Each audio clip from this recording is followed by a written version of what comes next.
Hello guys. Hello, Rox. May nahuli po tayong pawikan guys. May pawikan po nahuli. Ano? So dahil siyempre endangered species na to, papakawalan po natin to. Ako.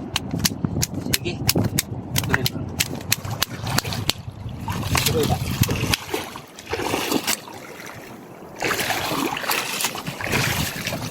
Yan o. Pakawalan po natin to.